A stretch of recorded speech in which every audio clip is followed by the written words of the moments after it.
This is the Leo Clamaco podcast. Welcome to another episode of the Leo Clamaco podcast. Today, I have a very, very, very awesome guest.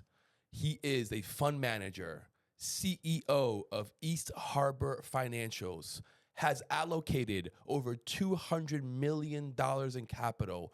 Bruno Raschio. Hi, Bruno. Thanks. Good to have you. Thanks so much for being here, man. I appreciate you. We are in your beautiful office.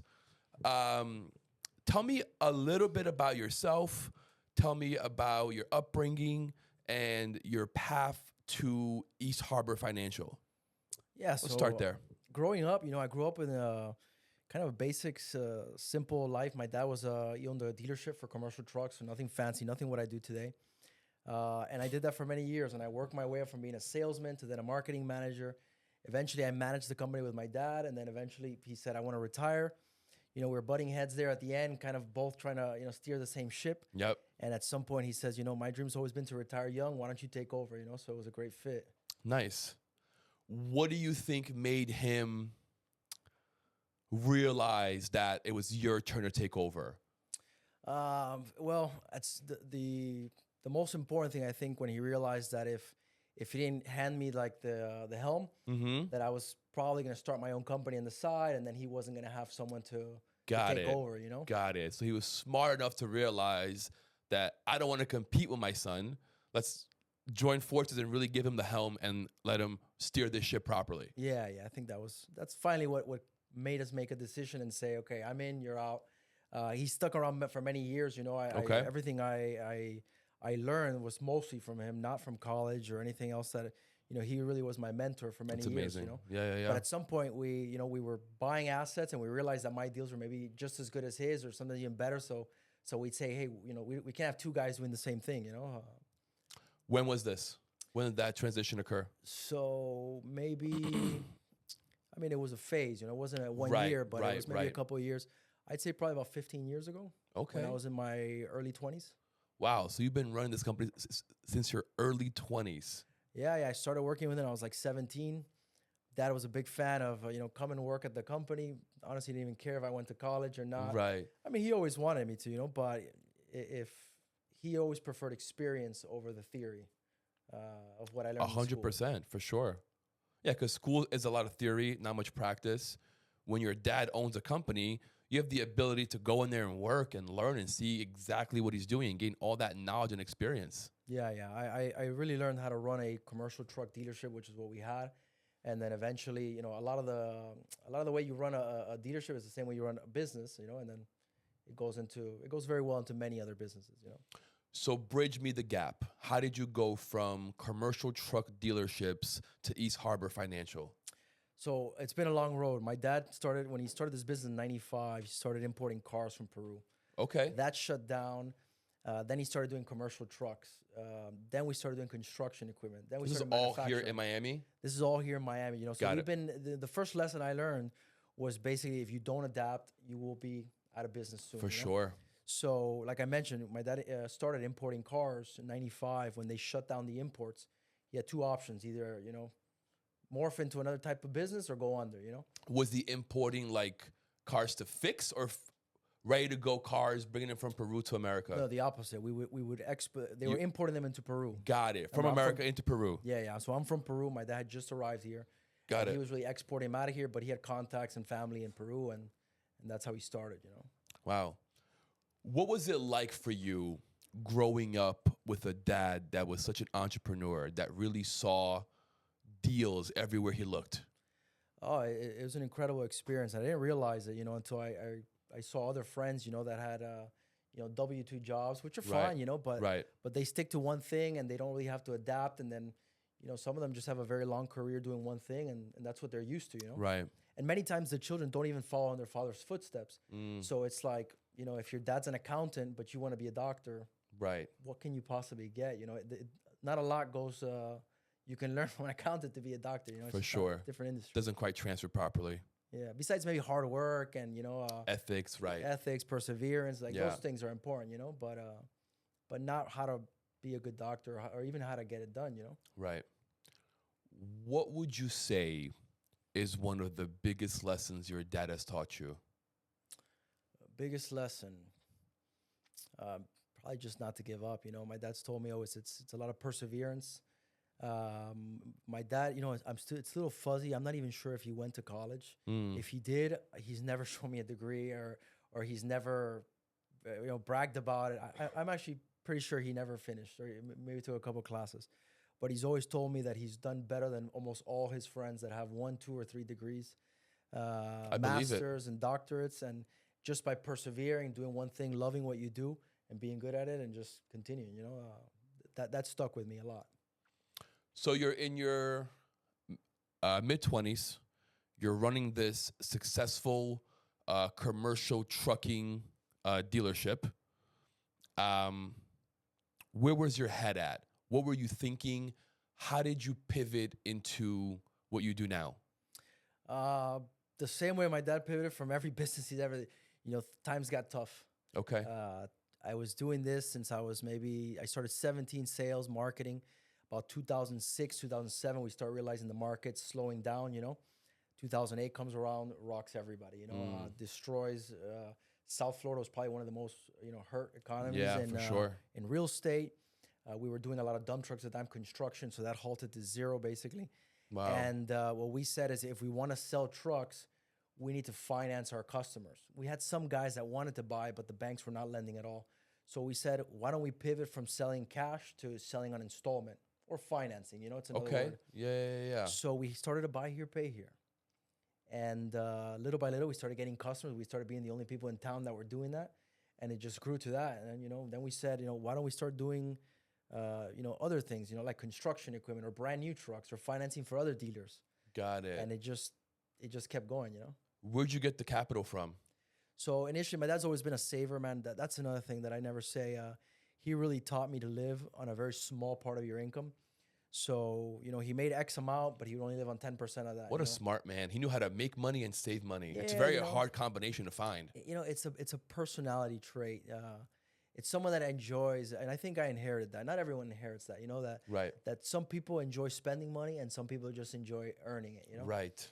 You want to have a balance too, because you don't want to be one of those guys. You don't want to be Scrooge, Right. And 100%. It's got to be a middle. I think I have a struggle with that constantly because I do enjoy earning money more than I like spending it, Really, yes. And the way that in my head works is anything that I spend, I can't invest. And therefore, it doesn't allow me to scale, Right. But sometimes spending is required to grow, which is part of which is part of your struggle. I bet. Well, there's 2 kinds of expenses. There's expenses for your business and there's expenses for personal. Right. So if I decide to do a big campaign for marketing for my business, it might be a lot of expenses, but I consider that an investment, even though it's an expense. And a tax write-off. It's supposed to be bringing my business to grow. Right. Now I buy myself a Lambo. That's not going to help my business grow.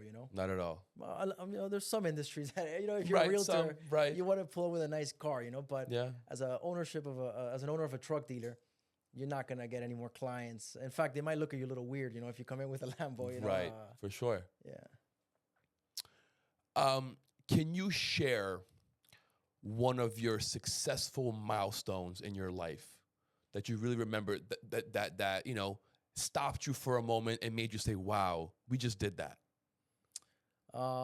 There's been a couple. I mean, you recent or when I was younger? Doesn't matter. The one that was most impactful to you at whatever point in your life. I think, taking over the business and having my dad just totally out of the picture was something that I did when I was very young. Today, I'm older, so I don't think much of it. But at the time, I was like, wow, I'm in my early 20s running a business that at the time was doing probably like 10 million, 12 million in sales. And all my friends were like just finishing college or had, jobs on the side. It was a big deal for me, For sure. And nothing's ever... It puts you in a whole different bracket. Yeah.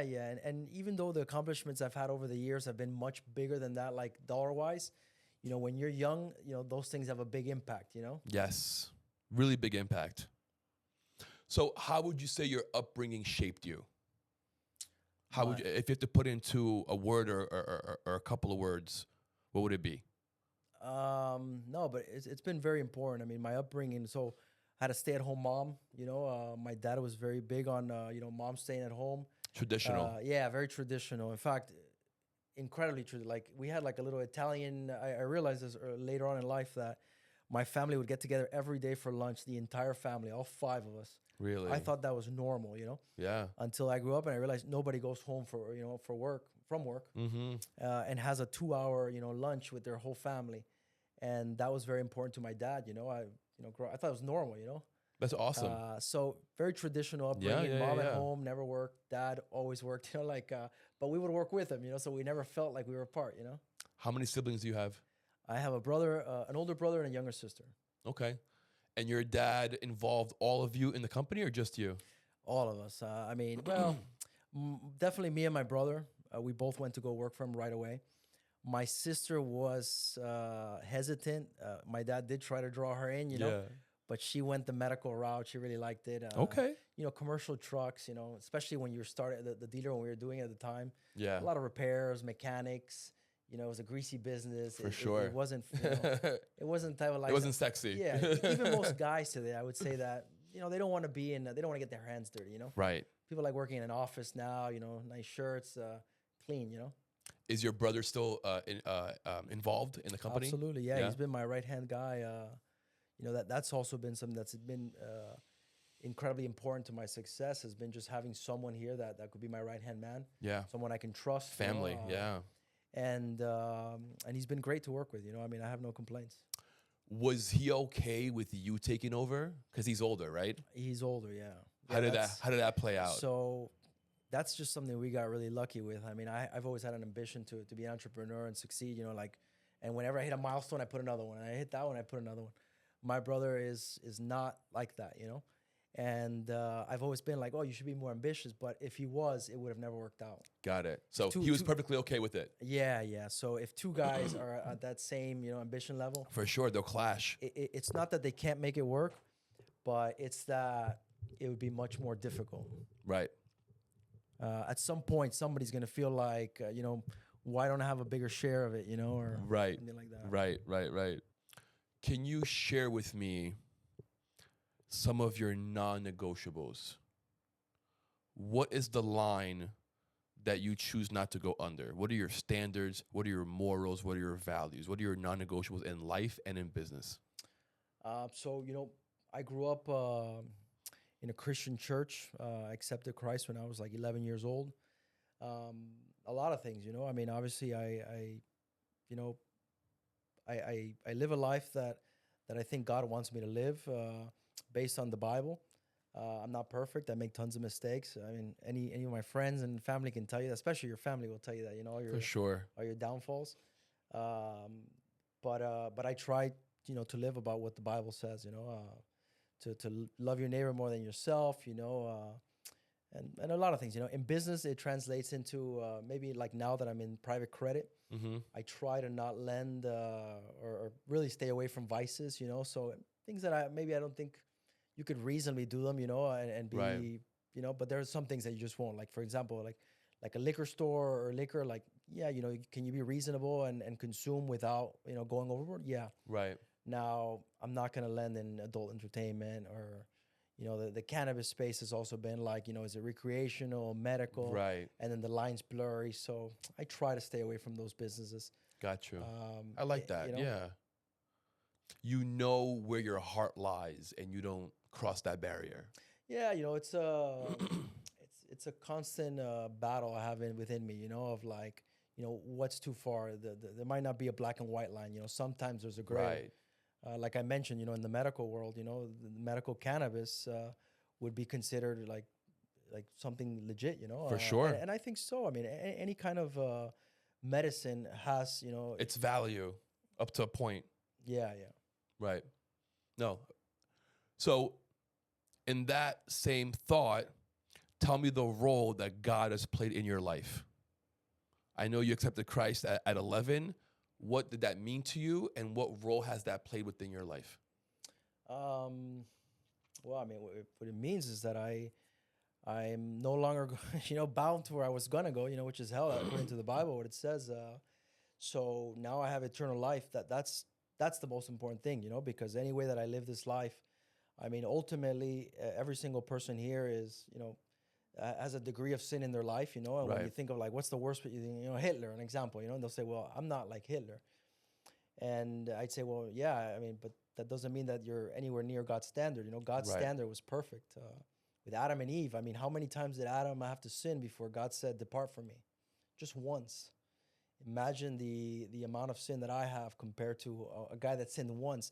And by the way, it wasn't a horrible sin. It was just, Right. don't eat from this tree. Yeah. How many? I mean, that's like, it seems almost ridiculous, you know. But that's how high God's standards are. That's how holy He is, you know, according to the Bible. You know, I don't want to push it on anyone, but Right. that's what the Bible says. You either believe it or you don't.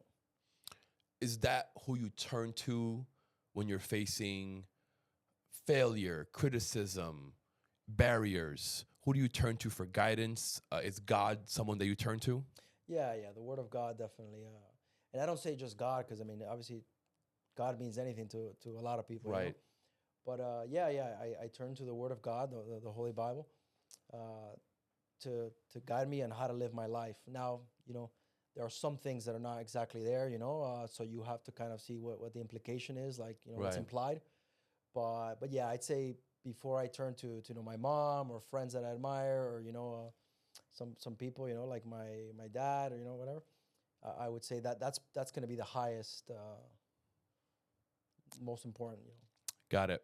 So, who are some of your mentors growing up that you've looked up to, even today, that has guided you and helped you become who you are today? Right. So my dad's by far been the biggest mentor, financially speaking. You know, then I've got mentors that have been for spiritual. You know, Right. my mom, for example, you know, taught me all my values. She's the one that taught me the Word of God. But financially, it's been my dad, and it maybe would have not been just my dad. Like for the most part, maybe would have been other people. But in this age, you know, with YouTube, with the internet, you know, you get so much information online Yeah. that I'd say, you know, you can get so. Guys that I could think of that I like reading a lot on, Warren Buffett, you know, is one of them. I find him and his partner, man, I can't remember his name right now. I know who you're talking about. What's his name? Anyways, him and his partner have run a fund for so long. You know, they're kind of investors. They think very long term. Right. They've done incredibly well, and they haven't bought and sold a whole lot. They don't believe in timing the market. They just buy good companies and they hold them almost for like 20 years. So, but online, like I said, online has been besides my dad, that's where I've got most of my info. Do you like that strategy of buying and holding for 20 years? No, I don't. So, I mean, I maybe I just live in this age where you want to make, you know, returns fast. Right. So, generally, if I buy something and I make a good profit, I get rid of it. Have I regretted it? Absolutely. I just feel that since I'm always moving so much, I always find opportunities. So I'll sell something and then I'll buy something, you know, that it hasn't always worked out my way. But no, I'm not a patient investor. You know, I prefer not to do that. How long is the longest that you've waited? Well, I mean, I haven't been around long in the business. You know, remember I started out in the commercial truck dealership space. It's maybe been 7-8 years that I've been investing outside of private credit, you know. But private credit today is still the majority of what I do. And the economy has cycles, you know. So, Right. you know, when 08 happened, there was a very good opportunity to buy real estate. That cycle is over now, you know. Now we're in the complete opposite end of it, where real estate is probably the most overpriced asset right now in the market, along with stocks. Oh, yeah.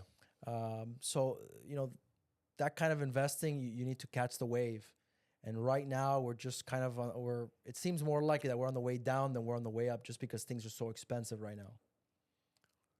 Speaking of it going down, how do you see that playing out? If you could put a time frame, 18 months, 24 months, what do you see happening? Do you see us dipping and staying there or going back up quickly? Based on your experience, what do you see happening? So it depends on per industry, you know. Okay. Like I can tell you right now what's an opportunity. Commercial truck transportation is in the gutter right now. I'm talking about like 2008 style. Really? We saw prices. I'll tell you how bad it was. So in 2019, a 2-3-year-old commercial truck was maybe selling for 60 grand. Okay. After the pandemic, about a year or two after, that same truck that was 60 that should have been now 40 was selling for like 140. Wow. A lot of people bought those trucks because there was so much demand to make as a commercial truck driver, and now those prices are back to like 30,000. Really? So it's been a boom bust cycle, and it came fast. Today, prices are like, I don't think it can get any worse than the commercial truck market. That's crazy. The real estate market is on the complete opposite end. Yeah. So there's some industries right now that there's opportunity. Not everything moves in Together. the same direction. Yeah. So If you were a betting man, where would you put your money in the next 6 months to 12 months? I like private credit still. I'm really surprised. I've gotten really lucky because right now private credit is hot. The reason why it is because a lot of banks are having issues, especially small to regional banks. Everyone's tightening up on credit. Rates are very expensive. Banks are paying you 5% for. So you're saying that you would rather take your money and lend it out to somebody than to actually invest in something. Yeah, and I'll explain to you why. Okay. It's very simple. Before the pandemic, private credit would only yield you maybe 7, 8, 9%.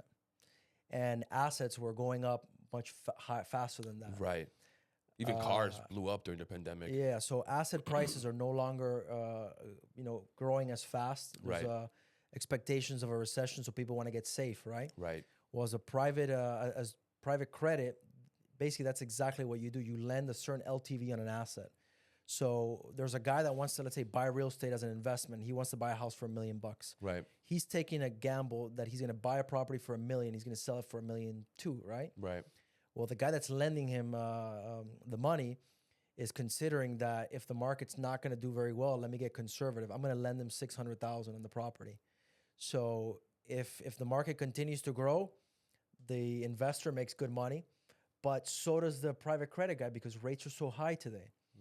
Today private credit is maybe 12, 13, 14% rates. Wow. Maybe 11 if you're lucky, whereas they used to be 7, 8, 9, So nobody was happy about making 7% a year. Right. Now it's doubled. Today it's almost double that, and you're being conservative because if the guy defaults or the market just doesn't go up to 1.2, it stays at 1 million, we're still making very good rates, Right. So there's a very big demand for private credit. It's safe and the yields are very good. It's like the perfect storm, and it just so happens that I'm in that space. I got totally lucky. I never anticipated this to happen, but it's worked in my favor. Just to break that down a little bit further, because I don't understand this world at all. So you lend out that $600K, and how long is he expecting that payback? So that's another thing that's beautiful. You set the terms. What's the golden rule? Whoever has the gold makes the rules. Yes. So if it's supply and demand, so I tell you this is what I want, but obviously you have to compete in the market. If somebody else Right. gives a better deal, clients want the longest terms possible because they decide when they pay you back. For sure. If you think the market's going to get really bad, you do short term because you want to get your money back fast just in case the market starts crumbling. Right. To avoid it. You get your money back and then you can allocate it again based on today's market conditions, So we dictate the terms, On average, on 600 grand, what's the time frame? On a time for today, people are getting very cautious. I'd say 1-2 years, 1-2 year balloons. Wow. That's quick. Fast, yeah, very fast. Yeah. So you got to dole out 300 grand a year. Well, no, remember, real estate assets don't go down in price. Right. So on real estate, they do interest only. Interest only for 1 year balloon or a 2 year balloon. Got it. So you're really only collecting the 12, 13% interest Got for it. the year. And at the end of the year, we want your $1 million back, Or I'm sorry, not your $1 million, your 600,000, which you lent them. Got it. That makes sense. Wow. What a great business, huh? Yeah, today, Today, right. Historically, it's been okay. You would have made more money. Like, think about buying a property pre-pandemic compared to now. Yeah. You could have, in many cases, doubled your money. You're not going to do it on private credit. Private credit, it's a slow and steady. Whereas investors, It's about consistency, right? it's consistency, right? Yeah. So where do you see this business in like 5-10 years? And how do you think emerging technologies, AI, how's that going to affect all this? So finance is probably one of the oldest trades in history. And it's never been changed. A lot of things have changed in the world. Credit is just not one of them. Yeah, I mean, banks they have their issues, but Right. I think private credit will always be around. The beauty about private credit also is that it's allowed me to pivot from one industry to another. We used to do a lot of commercial truck loans. I Right. told you that's where we started in dealerships. For sure. Yeah. As the market has been crumbling, every time I get a payment and I want to get it out, you know how easy it is for me to get out of trucks and get into another asset. It's like that, If I had a commercial truck dealership still, or a car dealer, or any kind of other dealer, if I sold a car and I wanted to have a construction equipment dealer, you can't do that, Right. It's impossible. You'd have to start a whole nother dealership, and you can't start it with one machine, Hire a new team. It's undoable. Yeah. It's not Sales doable. team, the whole thing. Yeah. With finance, I can pivot the entire company within 2-3 years like nothing and pull all the money out. And I do it gradually too, So the money flows, If tomorrow I find a better deal in India, my money is going to India like that, I don't have to worry about anything. It flows very easily. Man, that flexibility gives you a lot of power. Yeah. So you don't think AI will have any effect? No, I don't think. I think AI will have a huge effect. I just think the effect won't be as felt in the financial industry, particularly for private lenders. Okay. You'll see it more in services. For example, banks. Like you're not going to go to a bank anymore, and you're going to talk to a teller. Right. Now you just do a machine. Right. Minor changes. In some other industries, it's gonna obliterate them. So now you have like legal help with AI, contract. Making contracts. You don't really need attorneys once you realize that these machines compete. Right. For sure. And it's been for years now. I mean, even like, and this is probably a decade ago, chess matches. People think, oh, nobody would ever beat the smartest person alive in chess, and a machine today, nobody can compete with a machine. Will today, obliterate them. Yeah, for sure. Yeah. What do you think of crypto? What do you think of Bitcoin? What do you think of that whole world, blockchain? Do you think that that's going to be adapted by the financial world? Yeah, I mean, it's already been adapted, and it's had stages. There was a time when everyone thought Bitcoin was going to be a currency. Then they realized it's not a currency; it's a store of value. I like it and I hate it. The reason why I like it is because I think some of them are very good, like for store of value, like Bitcoin. Mm-hmm. There's obviously a lot of trash out there, A lot. that has gotten like, I have a new coin and it has a usage and Right. and it's worth billions. These like, shit coins. Yeah, exactly. So the majority of it is probably useless, but if you had taken the risk at the right time, it's just very speculative. That's my problem. Right. I'm not that big of a risk taker. And when I invest, I'm investing kind of my entire net worth. It's not like when I'm, the average person has, a little bit of side money, Right. and it is kind of, it's investing, but it's kind of entertainment. Uh-huh. So they kind of invest. like gambling? Yeah, it's like gambling, where they're out there to make money, but then when they lose it all, they're like, no, it's really entertainment. Right. So when I did take a gamble on Bitcoin when it was about maybe, I think it was around 9,000. I heard about it for the first time when it was about $2,500. I liked the idea. It went up so fast within a month. It was at 9,000. Yeah. And I bought $500,000 of Bitcoin. Wow. I went to 18,000. I thought I was the smartest guy in the world. I doubled my money. I think it was probably 2 months. And I thought I was the smartest guy in the room. And that's when the Bitcoin went up to 20 and then came back down to 4. I remember. By the time it went up to 20 and it kept going back down. Once it hit 9, I chickened out and I sold everything. Really? So I doubled my money and then I broke Got your even. money back. Yeah, so you spent nothing. So at the end of the day, it was just it was entertainment. That's what it was. Yes. And a lot of time spent worrying about where it was going, and Almost gave you a heart attack, but it Yeah. was entertaining. yeah, and I had $500,000, it was That's it was a lot of money for me at the time. Yeah, it's a lot and of money, period. Yeah. So I and today, if I ever invested in something like that, it would be more money, So I don't like speculative assets. I stay away. I'm just thinking, how much money would you have made if you have kept it in when it went up to 50 something, 67. Yeah, even today it's at 70. Yeah. And the interesting thing is that I would have made probably 10 times that if I had invested in useless coins that went from 10 cents to Yes. $25. Yes. But you got to monitor that but every again, second, right? No, not only that. It's just it's all timing and it's all speculation. Right. You can quadruple your money or you could lose everything. And I just don't want to live like that. How lucky are you?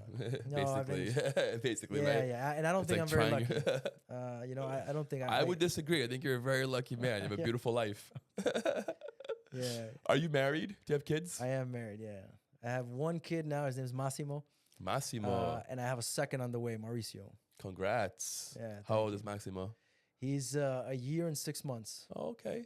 Very nice. I also have 2 boys. Oh, no, yeah, 2 boys, same here. Yeah. I have a 4-year-old and a 2-year-old. Yeah, we're right there. Yeah. And one day they'll hang out together. 100%. What does being a dad? What does being a dad mean to you? Well, I mean, I'm new to it, so Which is But- why it's a great question. It's Yeah, fresh. I've always wanted to have lots of kids. Okay. Even today, I want to have 4. You're halfway there. Yeah, yeah. So Is your wife okay with that? yeah, she wants Okay. to have 3 probably, but I'm convincing her. We'll see. Maybe I'll change my mind, but Maybe you'll get twins. Who knows? even I hope so.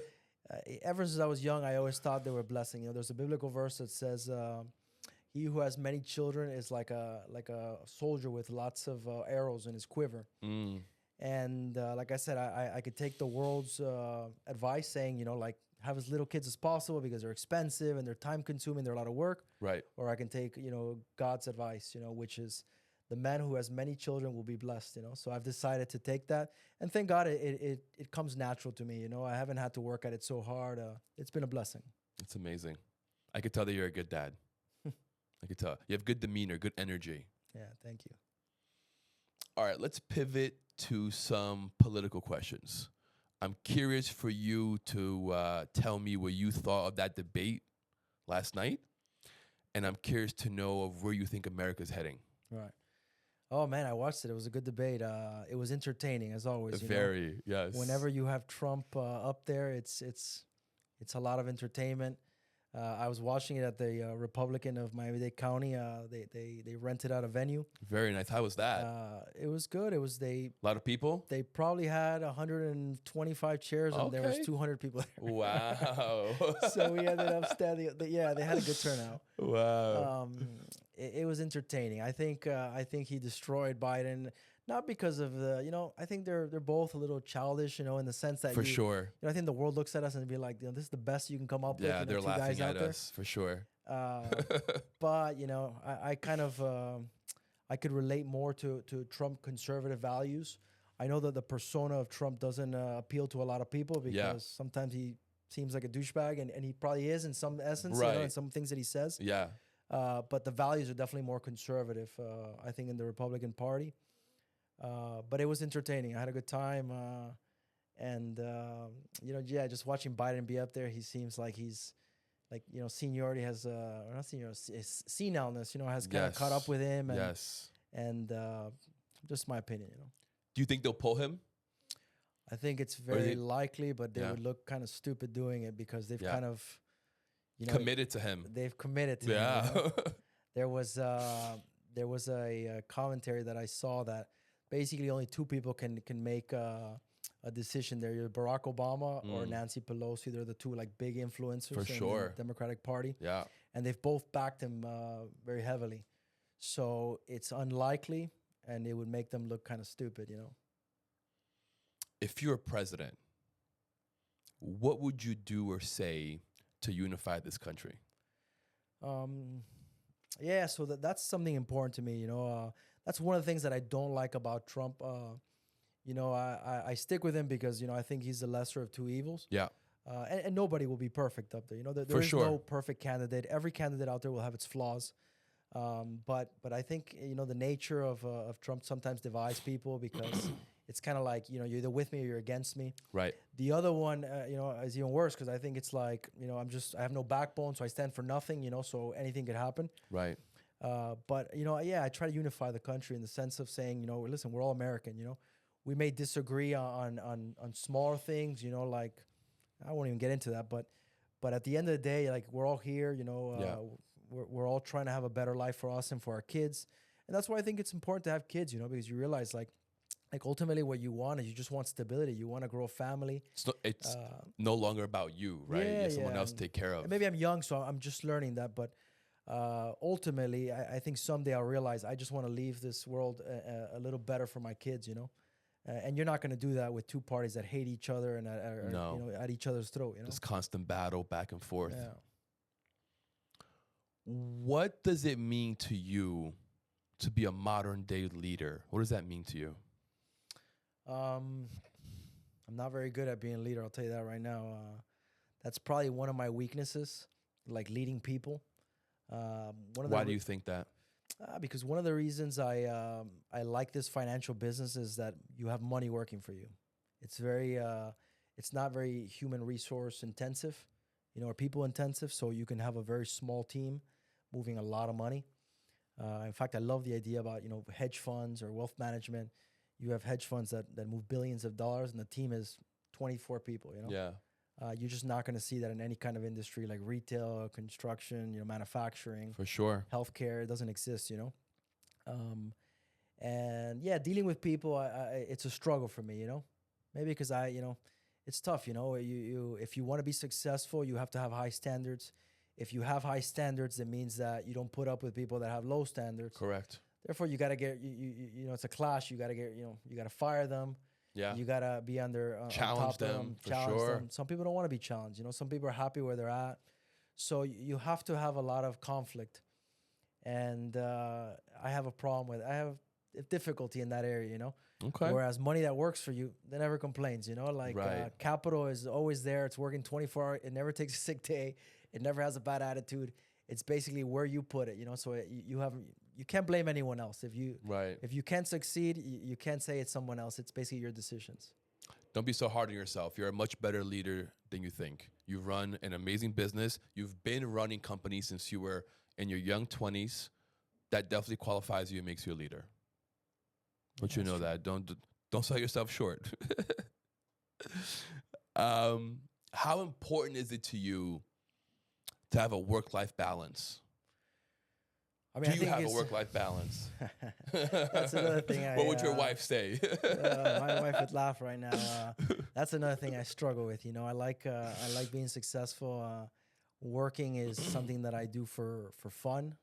I'm one of those guys that people say, you know, like do something that you know you feel like you're not going to work. Right. That's what work has become for me. You know, That's a blessing. Congratulations. The downside of it is the work-life balance. You know, I'd like to think that I have a good work-life balance, but like I said, the best way to know is to ask people around your life, you know, people in your family, your friends. I think they'd all agree that I work too much. You know. Yeah. Yeah. Do you work 7 days a week? It's not the hours that I work in the office. It's the fact that my mind is always in the business. Got it. So You don't turn it off. I don't turn it off. I have no hobbies. Like basically, my business is my hobby. And I'll do things on the side. You know, I love getting together with friends and I'll watch a soccer game or a basketball game I'll do whatever. But I'm never the one to plan it, you know. So somebody else has to plan it and I just show up, you know. Got it. Yeah, it's interesting, you know. How do you think being that way has equal to your success? Yeah, I mean, it definitely helps. You know, I think Elon Musk says if you want to change the world, you're not going to do it at 40 hours a week. So it just turns out that the harder you work and the more hours you work, the luckier you get. So it's never hurt anybody to work overtime, you know, especially if you leave work and you're still constantly thinking about work. For fun, you're reading things about work. You're talking to people, you're talking to friends, you know, and you're talking about things about work. So yeah, absolutely. I mean, you'd have to be really smart to be successful and work 40 hours a week. Very successful, you know? For sure. So I'm not one of those guys. I'm just an average guy, but I think the fact that I put in so many hours has put me ahead in many ways, you know? Bruno, you are not an average guy. Maybe in some things. You are not an average guy, my man. I think you have to remove that from your mind and be okay with it. You are nowhere near. An average guy has a 9 to 5, goes home, does the same routine every single day. That's an average guy. Right. Well, in that sense, yes. I'm talking about average, like if you put me in an exam for cognitive skills, for problem solving, IQ, I get what you're saying. That's so BS. I would be an average guy. In fact, I have many friends that are way more intelligent. They have one thing that I've noticed is important in life is having like a photographic memory, retention rates on what you read, on what you hear, being attentive, being able to focus for long term. And all those I score kind of badly on many things. The perseverance would help me, but I'm telling you. But you'll probably outwork all of them. Yeah, because I have a passion for it, and then you become good at it once you do a lot. And you're driven. What is it? Practice makes perfect, even though it's practice makes excellence. You never reach perfect. Right. Yeah. I just think your drive is probably your greatest asset. Yeah, I agree. My ambition and the perseverance. Would you say that that's your superpower? Yeah, absolutely. Yeah. That's something that I don't think many people beat me at. Just like I mentioned, when I put a goal in my head, I keep going, and finally when I reach it, that's when I put a new goal. So it's really a never-ending. What's next? What's next? What's next? I mean, it's not that healthy, honestly. You'd have to have a balance, but because usually you're working hard towards a goal to someday be able to relax. Right. But you never get there because you always put another goal. So yeah, it's been. And when you enjoy it, adds another layer to it because you enjoy what you do. It's a blessing and a curse. The blessing is that you do better. The curse is that you never reach it. Bruno, why do you think people aren't able to quite understand finances? Why do you think so many people out there struggle with money and aren't able to find the right investment for their money? I think it's delayed gratification. It's hard to wait, It's hard to delay the gratification. Instead of putting it into a trip or whatever, a new car and just investing. Right. Especially because at the beginning it has almost no, it doesn't move the needle much. So you think, why wouldn't I take this vacation for, 3, 4, 5 grand? What am I going to do with 5 grand? I can't invest that money, Right. It's not enough. Exactly. It's not enough. Or even if I do and I make 10, 15% on it, what's that? Another $1,000. It's not going to do anything. Now you compound that year after year for 20 years. And before you know it, you're working with a couple 100,000. You start with a couple 100,000 and you do that, and now you're with a couple million. Right. I've had the blessing that I took over my dad's business. So I started out with a couple million, and I've been able to turn it into much more than that. That's amazing. But I see that a lot. I think a lot of people out there are smart, and if they would invest the money and just leave it there, they do very well. But it's hard, for them at least. What do you think they can do to get out of their own way and be able to be patient and wait? What are some tips that you may be able to give to just understand that, like, if you wait the time, that compound will benefit you? Right. I mean, it's not a mental. Everybody knows it. It's just nobody does. It's hard to do, Yeah, very. I recommend just, when, biblically, like, they have the tithe, like 10% of your earnings. Yep. So, it's hard to do that unless you take it out from the beginning. If you just leave it for the end, you always struggle, not having it. If you take it from the beginning. So pay yourself first, basically. Exactly. So with investing, it's very similar. If you wait to have the leftovers and invest the leftovers, you're very likely never going to have much, If you just take it from the beginning, you'll learn to live on the balance. And you could be aggressive. Some guys will say, a lot of guys do these, what do they call, where they match your business, your job matches your 401k. Your 401k, like they'll match whatever you put aside, but they'll match 2-3%. Right. So some guys are happy with 3, some guys with 5. The guys that are more ambitious will do 10, 20. Some guys will do 50% of their income. Wow. And the more aggressive you are, the faster it compounds.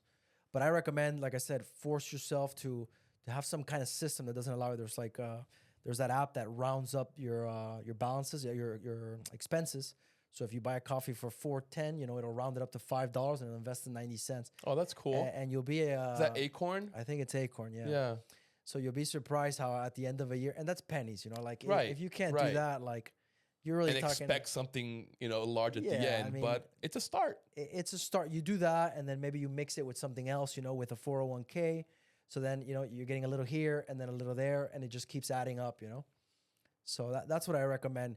Have a system where it forces you to invest, and even if you wanted to break free, you couldn't. 401k, you put it in, you're not going to get it out until you're retired. And if you pull it out, you're going to have a huge penalty. Nobody wants to do that. Right. What do you think of Dave Ramsey and his, what is it, his snowball method? You know who that is? I do know Dave Ramsey. He's more of like personal finances. So He is, yeah. So a lot of what he, I've heard him a couple times, and it's very beginner stage stuff for me. Very. Like managing your personal finances. Like I've never, I learned that like very early on. I never struggled with that. I like that he's a conservative, Yeah. Now I've heard some things that he's like crazy in some, like he doesn't use financing for a house. He doesn't or use for a credit at car. all. Yes, So he I hates think credit. that's insane. You're not going to be able to afford a house in today's environment. Cash. Well, he says that the only thing that you should finance is your house. Okay, well, but a car, for example, Yeah, if you can't buy it cash, don't buy it. Those are his rules. Right. So, I mean, if you're starting out in life, I mean, I don't see you having 10, 15,000 in your pocket. Right. I mean, what are you going to buy for a couple grand? Like you're going to have a clunker. A beat up. Yeah. Good luck getting to work. And, maybe you get lucky and it'll work for you. But if it leaves you on the side of the road, I think you could be reasonable, and again, I guess that, I mean, that's, it's subject, subject, it varies, I'm blanking out on the word. I guess it depends on your situation, right? Where you're at in life at that moment. Right. Can you talk about some projects that you're working on that you're excited about? Yeah, absolutely. So right now we're, I've always grown organically. My dad always told me just invest what you earn. Don't try to do too much financing, especially expensive debt. Today's debt is very expensive. So we've always grown organically, but now we've reached the point where we have so much business, so many deals that we can be very selective. That's awesome. We want to grow our fund past what we have, and now get more leverage. At least start building the relationships. So, and because we've done so well, we've noticed that we can share this kind of business with our friends and family. And that's what we're gonna do. We have an initiative to build a $100 million fund for the real estate side of it. We put a goal for $1 billion fund by 2034. That's another thing we're working on. Nice. With my analyst. Year after year. I like goals. that 10-year goal. That's nice. Yeah. So we put a big goal out there, and we said, okay, now we got to figure out how to get it. Yeah. But that's reverse one of our engineer goals. your way to it. Correct. Yeah. To grow the fund to a certain size. The types of transactions that we're going to do are totally different, because obviously today the average loan size that we do, depending on the asset, with real estate or trucks, might be between 100,000 and $1 million, 2 million. Wow. If we want to get to $1 billion fund, even when we're halfway, average transaction size might be 5 million, 10 million. So the business is going to change a bit. For sure. Would you say that you're living your dream life? Yeah. Or is there anything else that you need to accomplish for that to be, okay, check? Well, I told you that the goals, the ambition thing, when I reach a goal, I'll never, I think I love my life, but my dream life, no. I mean, when I was young, I always thought that I actually wanted to be a missionary when I was young. Really? I thought it was a very, the Bible says that if, focus on the life, the afterlife, Yes. because that's eternal. Everything that we have on this life, one day, nothing will be taken, to the afterlife, for sure. It all stays here. Yeah. I mean, that so far, no one's ever come back to tell us otherwise. Right. But that's what I believe, So I would like to focus more on the afterlife than on this life. But I have the struggle, that I really enjoy what I do, and unfortunately, what I produce is money, But I wish I could produce something else, value. But I'm doing investments, outside of that, like what are they called? Just donations, for churches and for things that I think have value. Not monetary value, but they have value for society and people that are sharing the gospel, Right. for the afterlife, so things like that, but. I mean, you do provide a lot of value because you are lending money so others can buy a home. Yeah, I mean, well, in the That's private, creating a lot of value there. in the private credit realm, it's mostly businesses that are even doing, at least particularly in real estate, fix and flips, Right. investors. no one's really buying a house on private credit. Right. They're used more as bridge loans, like temporary loans, until you can actually get into a government subsidized loan. Right.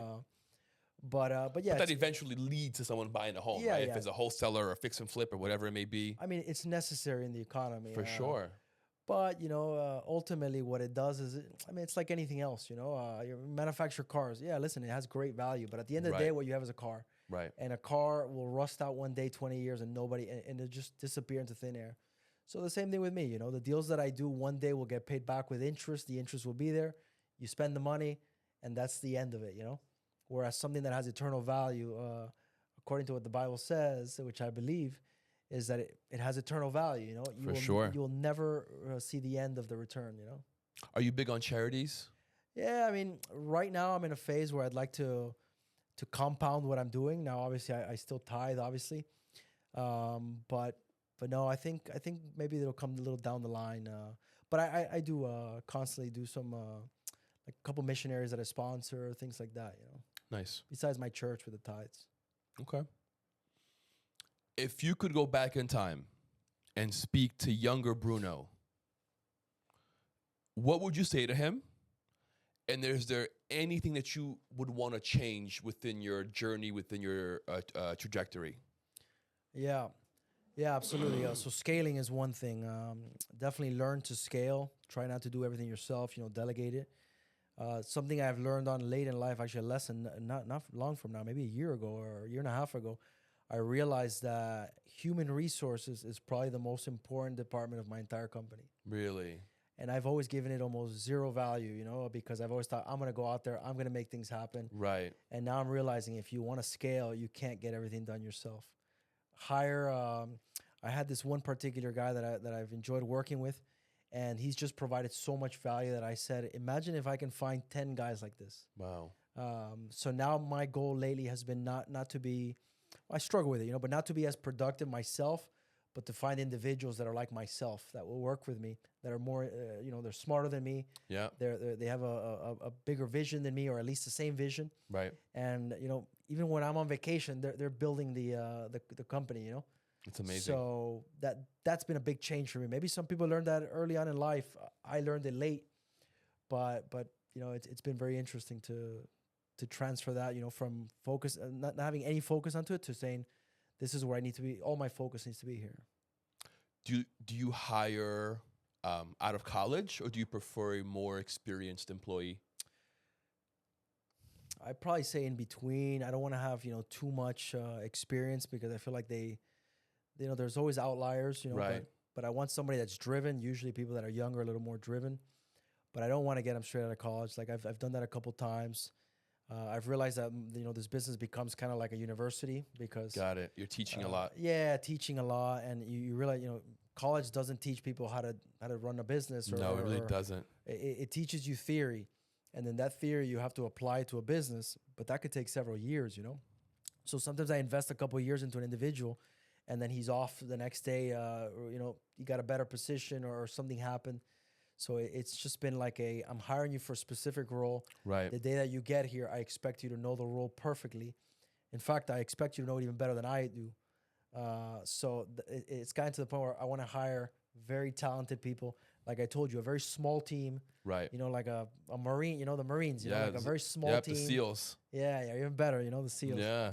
So that's what it's been for me. Highly effective people. Exactly. Who can come in and play maybe multiple roles, but really have a big impact in the company's growth. Yeah. Divest my power of what I can get done to just say, I'm just the guy that's kind of like there to the face of the company. Right. But everything You're flows. just steering the ship, but they're pulling the sails. They're loading the cannons. Yeah. Absolutely. Bruno, thank you for an amazing conversation. Thank you for your time and knowledge and experience, and sharing a little bit about you to the world. I can't wait to see what you do next. I can't wait to see how big your company becomes. And I wish you much, much success. Oh, man, I appreciate it. Thank you. No problem, brother. Here. For sure. Guys, how amazing was that? If you are in the market trying to buy commercial trucking, trying to buy a yacht, reach out to Bruno. He may be able to help you. Follow, like, subscribe, and we'll see you guys next time. Thank you. This is the Leo Clamaco Podcast.